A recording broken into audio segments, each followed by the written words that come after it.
Hello, hello, on va parler des conflits avec sa belle famille. Alors, comment éviter les conflits avec sa belle famille? C'est toujours possible. Donc, on va en discuter. Voilà, je fais cette petite vidéo vraiment pour une mise au point. Voilà, donc c'est une mise en bouche et c'est tout de suite après.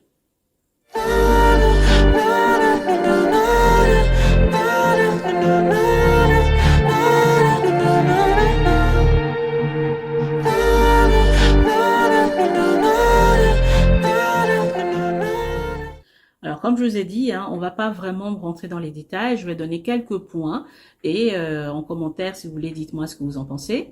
La prochaine fois, je ferai une autre vidéo justement pour parler d'autres aspects pour pouvoir régler, on va dire, ou en tout cas apaiser les conflits avec la belle famille et pourquoi il est important de les apaiser quand on peut, quand on ne peut pas, forcément. Voilà, donc il y a aussi une attitude à avoir. Mais dans tout ça, en fait, il faut toujours poser les cartes sur table et rester le plus neutre possible. Ta belle famille, en fait, faut toujours comprendre que tu arrives, tu es nouvelle dans une famille. Ce n'est pas ta famille, c'est la famille de ton époux. Donc, l'adage veut que la famille de ton époux soit, par ricochet, ta famille et qu'on t'accepte comme une fille, non pas comme une belle-fille, mais comme une fille de la famille. Alors, ce que nous, on oublie souvent, les femmes, c'est que une fille de la famille a aussi des conflits avec sa propre famille. Donc, tu peux être dans ta belle famille et avoir des conflits avec eux. Non pas parce qu'ils ne t'acceptent pas comme leur fille, au contraire, c'est peut-être parce qu'ils t'acceptent trop comme leur fille que les conflits viennent aussi facilement que possible. Et souvent, pour blesser, on va pas trouver autre chose à dire. On va dire, oui, toi, tu n'es pas de la famille, de toute façon, toi, de quoi ceci, toi, de quoi cela. Donc, quand on sait tout ça, il faut vraiment se préparer à entrer dans sa belle famille. C'est une préparation. On ne prépare pas souvent, on va nous dire, oui, il faut éviter tout contact avec eux et il faut ne pas les fréquenter au grand maximum, il faut être très froid, il faut être ceci, il faut être cela. Euh, il faut comprendre que quand il s'agit d'un mariage, donc il y aura potentiellement des petits-enfants, eux qui seront les gens de leur famille, etc. Il faut pouvoir tasser les choses en tant que personne entrant dans cette famille. Ce n'est pas ta famille, c'est une famille, on va dire, d'adoption. Il faut être beaucoup plus réservé. À la base, si tu adoptes une attitude de personne réservée, tu adoptes une attitude de personne qui sait que elle est là par alliance. Donc, elle va pas trop s'investir surtout les problèmes de famille. Il faut refuser de rentrer dans les problèmes de famille. Il faut vraiment suivre les mouvements. Voyez, il faut suivre les mouvements. Le mouvement des personnes de la famille dans laquelle tu es. Tu peux en fait entrer dans une famille polygame, par exemple. C'est-à-dire que ton mari, lui, il est l'enfant d'une des femmes parce que ses parents sont dans un mariage polygame. L'aptitude que tu dois avoir, et ce qui est tout à fait normal, c'est de suivre la tendance de la famille dans laquelle tu vas rentrer, de la maison dans laquelle tu vas rentrer. C'est-à-dire que ta belle-mère, quelle est l'attitude de ses enfants par rapport aux autres, à ses rivales ou voilà aux concubines du père. Voilà. Donc vraiment, c'est-à-dire reste poli avec tout le monde, mais il est sûr que si les enfants, c'est-à-dire ton mari et sa fratrie n'ont pas l'habitude d'aller, par exemple, chez l'autre femme, mais toi, n'y vas pas. Ne va pas faire la différence en disant non. C'est-à-dire que tu dois suivre les codes de la famille qui t'adopte, en fait. N'est-ce pas? Parce que, bon, dans les cas de famille polygame, il y a souvent, c'est plusieurs foyers. Donc, en fait, tu suis les codes du foyer qui t'adopte. Tu n'as pas d'autre choix. J'ai vu beaucoup de personnes toujours dire, oh non, moi je suis extérieure, moi je ne peux pas rentrer dans les conflits de famille, tout ça, tout ça. Mais c'est ça qui va faire en sorte que tu risques d'avoir pas mal de conflits, justement. Parce que les personnes, par exemple, la fratrie de ton mari, eux, ils ont une manière de fonctionner. Et tu dois prendre cette manière de fonctionner. C'est-à-dire, tu ne dois pas te dissocier de la masse. Parce qu'il faut comprendre que toi, tu es là, on va pas dire de passage, mais c'est-à-dire que tu es comme un objet rapporté, un objet rapporté. Tu ne vas pas passer ta vie dans cette famille, d'accord? Tu as ta famille à construire avec ton époux, tout ça. C'est-à-dire que, mais quand tu es là, voilà, tu prends le mouvement de tout le monde, tout simplement. Et normalement, je pense que quand c'est comme ça, tout le monde comprend. Tout le monde comprend parfaitement. Faut pas, c'est, souvent ça se passe très mal parce qu'on veut emmener nous, nos codes, nos manières de faire, nos manières ou notre éducation, tout ça. On veut aller emmener ça dans la belle famille. Ce n'est pas possible. Ce n'est absolument pas possible. Parce qu'on est une pièce rapportée. Donc, le mieux, c'est de suivre ce qui se fait, tout simplement. Qui s'entend avec qui s'entend forcément, ben, on doit saluer tout le monde. On doit, voilà. Donc, on n'est pas là pour aller se mêler des conflits. On n'est pas là pour aller creuser les mésententes, toutes ces choses-là. Et c'est de la même manière dont si ton époux se dispute avec l'une de ses sœurs ou l'un de ses frères, etc., normalement, il n'est pas bon de rentrer dans ce genre de conflit. Il n'est pas bon. C'est sûr que si ton mari dit je veux plus fréquenter ma fratrie, je ne veux plus, bon après c'est son droit, c'est son choix. Mais ne faut pas aller argumenter, il ne faut pas aller recreuser encore le fossé, il ne faut pas aller encore se mêler en disant oui, tel a dit même, voilà, comme ci, comme ça. Non, c'est-à-dire que faut toujours te dire je suis une pièce rapportée. Bon, il ne s'entend pas avec sa mère pour l'instant parce qu'ils ont eu un conflit. Voilà, ça peut mettre un conflit te concernant. Hein. Donc, sauf si la belle-mère te dit clairement qu'elle ne veut pas te voir ou si elle est hypocrite et que bon, elle fait semblant, mais alors qu'elle ne t'aime pas, tout ça. Je pense que la bienséance veuille que la courtoisie demeure. La courtoisie demeure. Il ne s'entend pas avec sa maman pour x, y raison. Bon, si tu n'es pas le fruit de leur mésentente, hein, si tu n'es pas la cause de leur mésentente, bon, tu dois aller voir sa mère. De temps en temps, c'est sûr que tu vas pas aller t'asseoir et aller commencer à casser les papeaux. Non. Mais il faut que tu fasses l'effort d'aller voir sa mère. Si avec ton épouse alliez passer les journées, bah tu vas pas aller passer la journée, tu vas aller passer 1 heure, tu vas aller passer 30 minutes, 10 minutes, histoire de dire bonjour et tu repars. Voilà. Donc ça, forcément, si c'est une femme intelligente, une belle-mère intelligente, elle saura que ah, ma belle-fille fait la part des choses. Voilà, elle essaie de faire son rôle de belle-fille et tout. De toute façon, les gens ne sont jamais satisfaits. Jamais. Donc, c'est pour ça que il faut être simplement dans la bienséance. Il faut être simplement dans la bienséance, mais refuser hein, de se mêler des conflits familiaux, parce que forcément, hein, il y en a qui en ont, ils en ont. Hein. Donc voilà, vraiment se mettre à part, vraiment se mettre à part. Même quand on vient pour t'indexer, on vient pour t'insulter, quand on vient souvent, il y a beaucoup de femmes qui viennent dire, et alors, pourquoi et que quoi? Et puis elle va répondre, elle va aller dans des trucs. Il faut vraiment garder une attitude de personne sage. Je vous assure que quand tu vas dans la belle famille, si tu n'étais pas sage, vraiment acquiert la sagesse. Il faut garder une attitude de personne sage qui va savoir que je ne vais pas répondre à ça. Parce qu'une fois que la personne sera calmée, elle comprendra que moi, je ne l'ai pas insultée, je n'ai pas joué le même jeu qu'elle, je ne suis pas dans leurs histoires. Voilà, elle m'a insulté, moi. Voilà, avoir une grandeur d'esprit, se dire, ça ne te concerne pas.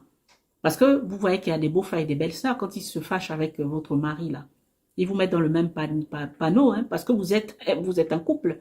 Voilà, vous êtes un couple. Et des fois, il y a des jalousies entre eux, tout ça. Et donc là, eh ben, c'est la belle-sœur qu'on va indexer, c'est la belle-sœur qu'on va insulter, c'est la belle-sœur qu'on va provoquer. Voilà. Et ça, vraiment, il faut vraiment pas rentrer dans ces conflits-là. Il faut vraiment se dire, moi, je suis à part. Je n'ai aucun point avec ces gens-là. Forcément. Il y a toujours une partie de la belle famille qui va toujours trouver des choses à dire, trouver ceci. Il ne faut vraiment pas rentrer dedans. Vraiment pas. Et toujours se mettre à part. Pourquoi? Parce que le mari, hein, le mari verra que ah, ma femme, elle fait certains efforts. Et elle n'est même pas dedans. Et ça, là, ça ne sera jamais un conflit quelconque entre ton mari et toi. Jamais.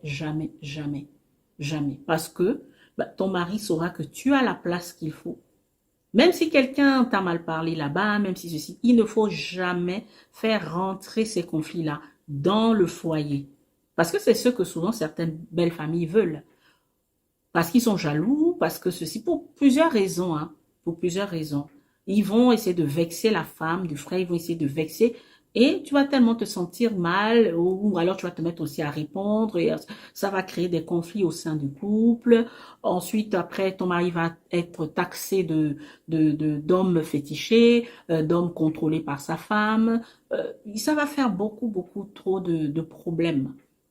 Dans la vie, il faut savoir éviter les problèmes et vraiment se dire, moi, je vais rester à ma place. Je suis quelqu'un, je suis une pièce rapportée. Tout ce qui se passe de la belle famille là, moi, en tout cas, je vais où mon mari m'emmène, où mon mari ne m'emmène pas, je n'y vais pas, tout simplement. Et avoir cette attitude de toujours rester un peu en retrait, c'est-à-dire, mais oui, aller faire ce qu'il faut faire après la belle-mère, les belles-sœurs, ou quand ils viennent chez toi, tout ça. Voilà, tu es là disponible, mais c'est pas toi qui va aller trop, qui va. Il faut toujours. Pourquoi? Parce que faut te souvenir que tu as une pièce rapportée. Le jour où ça va aller mal, on va se souvenir que mais toi la pièce rapportée là, pour peu que tu dises un mot, ça va aller n'importe comment. Ce qu'il ne faut pas faire, c'est de couper les ponts directement avec la belle famille. Directement, parce qu'il y a des gens qui sont comme ça, les couples, c'est couper les ponts directement avec la belle famille. Ce n'est pas forcément bien parce que on ne connaît pas de quoi sont faits les lendemains. Et en cas de décès, en cas de ci et de voilà, souvent vous voyez il y a énormément de problèmes. Il y a énormément de problèmes. Et surtout quand il y a les problèmes de conflit dans le couple, les belles filles s'attendent toujours à ce que les beaux-parents viennent parler en leur faveur au fils pour dire que si, pour dire que ça. Il ne faut pas attendre ce genre de choses. Il ne faut pas attendre ce genre de choses. C'est pourquoi je dis qu'il faut rester toujours très neutre. Parce que c'est ce que eux-mêmes ils vont faire. Il y en a qui viennent parler, mais des fois ils parlent aussi aux frères. Des fois ils parlent, mais quand la personne a pris sa décision, la personne a pris sa décision. C'est ça. Donc c'est-à-dire l'un dans l'autre, ce n'est pas eux qui font vraiment changer d'avis aux frères quand il y a des problèmes et des conflits dans le couple. Donc, je ne sais pas pourquoi aller trop faire les atalakos à la belle famille ou bien ne plus parler à la belle. Non, c'est-à-dire il faut rester neutre. Il faut avoir, comme on dit, deux poids, deux mesures. Il faut vraiment rester dans le juste milieu, dans le juste milieu, dans le juste milieu. Avec la belle-mère, faire ce qu'il y a à faire, parce que comme c'est une mère, voilà, même si elle ne se comporte pas bien, ne jamais se mouiller pour quoi que ce soit, faire ce qu'il y a à faire. Si le mariage est fini là, tu prendras tes bagages, en tout cas, tu te sépareras dans la paix, tranquillement, tranquillement, sans rien attendre de personne, sans rien attendre. En tout cas, il ne faut rien attendre de la belle famille. Venir régler les problèmes de couple là, il ne faut pas attendre la belle famille. Les problèmes de couple, il faut les régler toi-même. Il faut les régler toi-même. C'est pour ça que moi, dans la formation, j'apprends à régler. C'est-à-dire, il faut manager ton époux toi-même. Les problèmes de couple, faut jamais aller appeler la belle famille pour venir dire que si, venir dire que ça. La belle-mère peut venir, mais elle va parler, mais à un moment, c'est son fils. Elle aura des limites. Et c'est tout à fait normal. Donc, souvent, il y a des femmes qui en veulent à la belle-mère. Oui, elle voit ce que son fils fait, elle ne peut pas, elle encourage. Ça reste son enfant. Il faut se mettre à la place. C'est pas à elle, même si l'enfant, elle va parler, l'enfant va... Il y a des belles-mères qui parlent à leurs enfants, mais l'enfant n'écoute pas. Le fils n'écoute pas. Il fait bien ce qu'il veut. Donc, est-ce qu'on va blâmer la belle-mère tout le temps en disant que oui, mais c'est à cause d'elle que... Non, il a pris sa décision. Il a pris sa décision. Une histoire de couple. Donc, il faut jamais attendre quoi que ce soit de la belle famille. Et c'est souvent l'erreur qui est faite. Et c'est pour ça que ça se passe très mal. Il faut déjà se dire, moi, je suis une pièce rapportée. On s'est aimé, la belle famille n'était pas là. Si on se sépare, la belle famille ne sera pas là pour moi. Mais voilà, donc je fais mon rôle en tant qu'une belle fille doit faire quoi? C'est ça. Donc je fais mon rôle en tant que belle fille. Si ça passe, tant mieux pour moi. Si ça casse, eh ben, ce sera tant mieux pour moi aussi. En tout cas, ce sera comme ça. Voilà. C'est pourquoi des personnes qui réfléchissent comme ça va plusieurs années très bien, toujours avec la belle famille. Très bien, c'est-à-dire que c'est pas comme si c'était un long fleuve tranquille. Quand il y a des problèmes, tout ça, la personne sait gérer. Parce que la personne a déjà cette position de personne neutre. Et ça la fait même rire quand on l'insulte ou quand on la calomnie dans la belle famille. Elle en a que faire parce que, à la base, elle a compris quel était son rôle et qu'est-ce qu'elle devrait attendre de sa belle famille ou pas. Il faut bien remettre les pendules à l'heure. Bien remettre les pendules à l'heure. Ce qu'il ne faut pas faire, c'est rentrer dans le conflit en même temps. En disant, je ne m'entends pas avec bah, faut rentrer. Ce n'est pas bon de rentrer dans le conflit en même temps. Il y a des personnes qui ont été mal reçues par la belle famille, qui ont été insultées, qui ont été ceci, tout ça, calomniées de toutes les manières. Et il y a des femmes qui ont fait profil bas, qui n'ont jamais répondu, qui n'ont jamais, voilà. Et ce n'est que pour un temps. Parce que les saisons changent, le temps change, les temps changent. La belle famille va faire tout son bruit, tout son brouhaha. Si toi, tu ne veux pas te mouiller parce que tu ne veux pas qu'on dise « elle avait dit ci, elle avait dit ça », faut avoir les bonnes choses pour de son côté. Faut avoir les bonnes choses de son côté. Voilà. Faut avoir la loi divine de son côté. Faut jamais se mouiller dans ce genre de choses. Faut pas beaucoup parler dans la belle famille. Faut même pas parler dans la belle famille. Pour celles qui prient là, ton combat, c'est dans la prière. Ce n'est pas pour aller dire à la belle-mère, au beau-père, oui, vous m'avez fait ci. Faut jamais faire ça. Faut jamais, jamais se mouiller. Jamais. Parce que ça, là, tu peux dire ça à ta mère, tu peux dire ça à ton père. Ça n'aura pas la même connotation que quand tu vas dire ça à ton beau-père et à ta belle, ou à ta belle-mère, ou à ta belle-soeur, ou à ton beau-frère. Faut toujours rester comme si, comme on dit, on t'a fait quelque chose, tu restes, ok, c'est pas grave. Ton combat, c'est ailleurs. Pourquoi? Parce que quand il y a conflit là, c'est entre ton mari et toi. La belle famille va se mêler, mais le mari va se souvenir que celle-là, elle ne leur a jamais rien fait. Celle-là ne leur a jamais rien fait. Et ça peut jouer en ta faveur.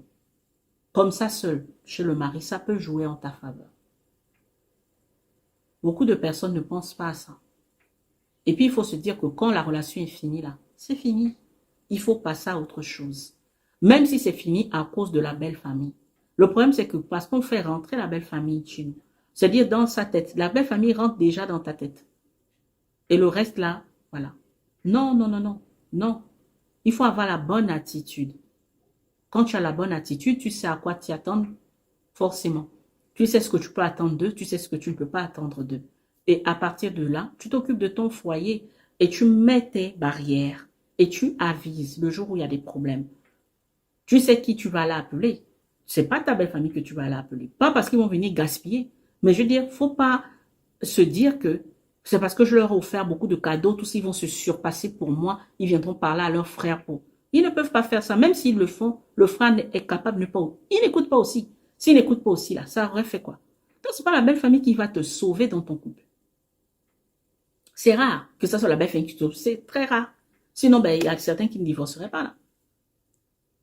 Donc, c'était vraiment ce que j'avais à partager. La prochaine fois, vraiment, je vais parler de comment pouvoir régler certains conflits avec la belle famille. Voilà. Comment on peut même régler? On peut même ne pas régler, mais c'est-à-dire on peut rattraper le tir, surtout lorsque on est toujours en mariage avec leur fils. Il y a des choses à rattraper pour pouvoir emmener l'harmonie dans son couple, parce que souvent ça crée des conflits dans le couple.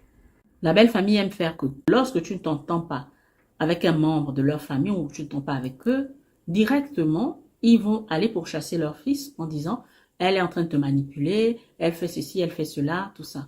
Donc, pour éviter toutes ces choses-là, on peut éviter ça. Ça, là, ce genre de choses, on peut éviter ça. On peut éviter ça. Parce qu'à un moment, les gens, ils se fatiguent. Les gens, ils passent à autre chose. Il y a des gens qui meurent, il y a des gens qui naissent, il y a les saisons qui changent, il y a les hauts et les bas. Donc, à un moment, ils vont lâcher la grappe, passer à autre chose, n'est-ce pas? Le vent va tourner. Ok, j'espère en tout cas que j'ai pas été trop longue et puis que j'ai été assez claire. Des fois, c'est pas évident. En tout cas, quoi qu'il en soit, prenez bien soin de vous. Voilà, que Dieu vous garde.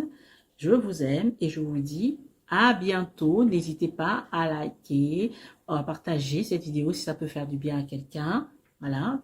Et puis, à bientôt. Bye bye.